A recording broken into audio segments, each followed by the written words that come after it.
Hi dears, പുതിയൊരു വീഡിയോയിലേക്ക് സ്വാഗതം. ഇന്നത്തെ വീഡിയോ എന്ന് പറയുന്നത് നമ്മൾ ബേസിക് ഹാൻഡ് എംബ്രോയ്ഡറി സ്റ്റിച്ചസിനെ പറ്റി ഒരു വീഡിയോ ചെയ്തിട്ടുണ്ടായിരുന്നു ബിഗിനേഴ്സിന് വേണ്ടിയിട്ട്. അപ്പോൾ അതിൻ്റെ കണ്ടിന്യൂഷൻ വീഡിയോ ആണ് കേട്ടോ ഇതെന്ന് പറയുന്നത്. അപ്പോൾ അത് കാണാത്തവരുണ്ടെങ്കിൽ അക്കൗണ്ടിൽ കയറി കാണാം. ആ വീഡിയോയിൽ നമ്മൾ 5 സ്റ്റിച്ചസിനെ കുറിച്ച് പരിചയപ്പെട്ടായിരുന്നു. ഇനി അടുത്ത സ്റ്റിച്ചാണ് ലേസി ഡേയ്സി എന്നാണ് കേട്ടോ സ്റ്റിച്ചിൻ്റെ പേര്. അത് ചെയ്യുന്നതാണ് ഈ കാണിക്കുന്നത്. ഇത് വളരെ സിമ്പിളായിട്ടുള്ളൊരു സ്റ്റിച്ചാണ്. നിങ്ങൾ ആദ്യമായിട്ടാണ് എൻ്റെ വീഡിയോ കാണുന്നതെങ്കിൽ ഒന്ന് സബ്സ്ക്രൈബ് ചെയ്യാൻ മറക്കല്ലേ. അതോടൊപ്പം വീഡിയോ ഇഷ്ടപ്പെടുകയാണെങ്കിൽ ഒന്ന് ലൈക്ക് ചെയ്യാനും മറക്കല്ലേ. ഇനി ബാക്കി നമുക്ക് സ്റ്റിച്ചസിനെ പറ്റി നോക്കാം. ലേസി ഡേയ്സി സ്റ്റിച്ച് ഉപയോഗിച്ച് ചെയ്ത ഒരു പടവും കൂടെ ഞാൻ ഇതിൽ ഇൻക്ലൂഡ് ആക്കിയിട്ടുണ്ട്.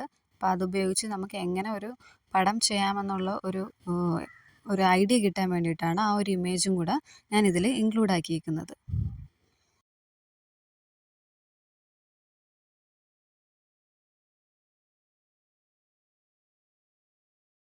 അടുത്തൊരു സ്റ്റിച്ചാണ് ഫെദർ സ്റ്റിച്ച് എന്ന് പറയുന്നത്. അപ്പോൾ അത് നമുക്ക് എങ്ങനെ ചെയ്യണമെന്ന് നോക്കാം. ഞാനിങ്ങനെ ഓരോ സ്റ്റിച്ച് എങ്ങനെ ചെയ്യണമെന്ന് പറഞ്ഞു തരുന്നതിനേക്കാൾ നല്ലത് നിങ്ങൾക്ക് വീഡിയോയിലൂടെ കണ്ട് മനസ്സിലാക്കുന്നതാണ് കേട്ടോ.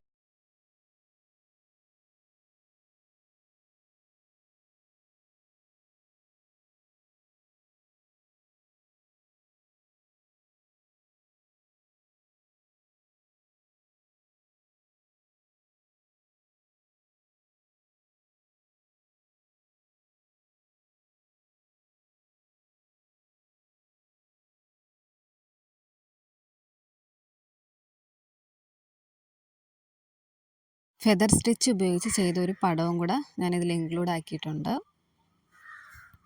അടുത്തൊരു സ്റ്റിച്ചാണ് കേട്ടോ സാറ്റിൻ സ്റ്റിച്ച് എന്ന് പറയുന്നത്. ഇതെല്ലാവർക്കും ഇത് അറിയാവുന്ന ഒരു സ്റ്റിച്ചാണ്. നമുക്കിപ്പോൾ ഒരു പടം തന്നാൽ നമ്മളത് ഫുൾ കവർ ചെയ്യാനായിട്ട് ഉപയോഗിക്കുന്ന ഒരു സ്റ്റിച്ചാണ് ഈ സാറ്റിൻ സ്റ്റിച്ച്. ഒരുപക്ഷെ പേര് കേൾക്കുമ്പോഴത്തേക്കും നിങ്ങൾക്കത് അറിയത്തില്ല. ഇത് വെച്ച് ചെയ്തൊരു പടം ഞാൻ ഇതിൻ്റെ വീഡിയോയിൽ ലാസ്റ്റ് കൊടുത്തിട്ടുണ്ട്. അപ്പോൾ അത് കാണുമ്പോഴത്തേക്കും നിങ്ങൾക്ക് മനസ്സിലാവും, ഓ ഈ സ്റ്റിച്ചായിരുന്നോ അതെന്ന് നിങ്ങൾക്ക് തോന്നും.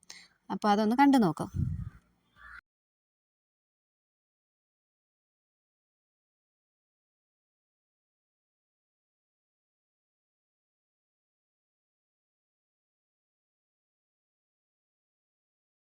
അടുത്തൊരു സ്റ്റിച്ചാണ് ബ്ലാങ്കറ്റ് സ്റ്റിച്ച് എന്ന് പറയുന്നത്. ഇതും വളരെ എളുപ്പമുള്ളൊരു സ്റ്റിച്ചാണ് കേട്ടോ. അപ്പോൾ നമ്മൾ എല്ലാം ഒരുവിധം എല്ലാ സ്റ്റിച്ചും നല്ല എളുപ്പമുള്ളതാണ്.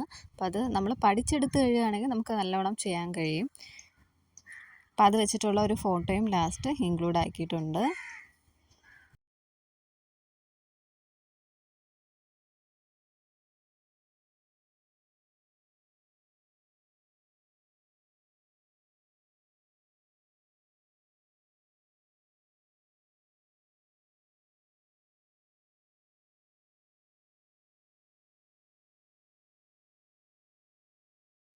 അടുത്തൊരു സ്റ്റിച്ചാണ് ഹെയറിംഗ് ബോൺ സ്റ്റിച്ച് എന്ന് പറയുന്നത്. അപ്പോൾ അതെങ്ങനെയാണ് ചെയ്യണമെന്ന് നോക്കാം. ഇത് നമ്മൾ കുറച്ച് ശ്രദ്ധിച്ച് മനസ്സിലാക്കിയാൽ മാത്രമേ നമുക്കത് ചെയ്യാൻ പറ്റത്തുള്ളൂ.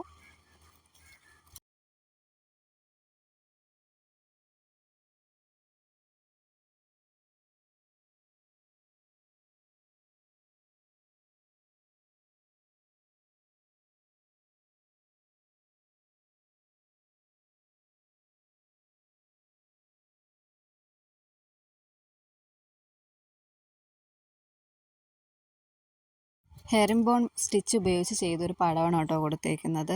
ഇനി നമ്മൾ എല്ലാ വീഡിയോസിലും സ്റ്റിച്ചസ് മാത്രമേ പറഞ്ഞു തന്നിട്ടുള്ളൂ. അതെങ്ങനെയാണ് സ്റ്റിച്ചസ് ബാക്കിൽ കെട്ടിടണം എന്നുള്ളത് ഞാൻ കാണിച്ചിട്ടുണ്ടായിരുന്നില്ല. അപ്പോൾ അതെങ്ങനെയാണെന്നുള്ളതാണ് കേട്ടോ ഞാൻ കാണിക്കുന്നത്. അപ്പോൾ ഇന്നത്തെ വീഡിയോ ഇത്രയേ ഉള്ളൂ. അപ്പോൾ അടുത്തൊരു വീഡിയോ ആയിട്ട് വരുന്നവരേക്കും ബൈ ബൈ.